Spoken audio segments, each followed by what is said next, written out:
તમારો પરિચય? જી, મારું નામ જયન સંઘા, નાયબ કાર્યપાલક ઇજનેર સિંચાઈ વિભાગ. ખાસ કરીને અત્યારે સારો એવો વરસાદ પડે તો કેટલા ડેમ ઓગની ગયા છે?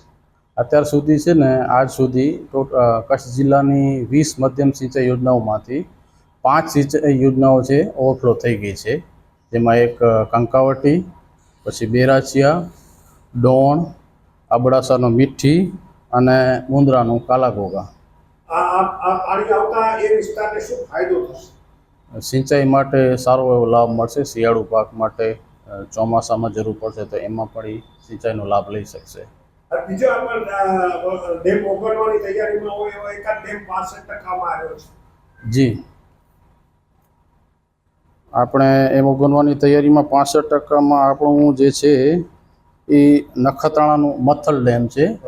એમાં 65% જેવું પાણી ભરાઈ ગયું છે. જો હજી વરસાદ પડશે તો ઓવરફ્લો થવાના ચાન્સીસ છે. એમ આપણે એ સિવાય પંચાયત હસ્તકના જે આ ડેમ છે એની શું સ્થિતિ છે?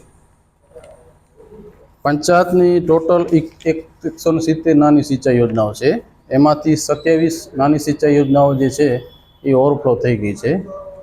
એમાંથી 27માં એક ડેઢિયા વાંડ છે, પછી આપણે ગઠ્ઠાપુરા દેવસર, નાના અંગિયા, જાડાય જાલુ, કોટડા રોવા, દાવડા, પછી મણિયારા ભાદરા, પછી ઉસ્તિયા, કડોલી, કુવાપદર અને બાલાચોર, સરગુવારા, ભારાપર, બુટા, કાલરવાંડ, મંજલ, રેલડિયા, વમોટી, સણોસરા, ખારુઆ, કાપડીસર, વાયોર, ચકુડા, બાંડિયા, નાની બેર.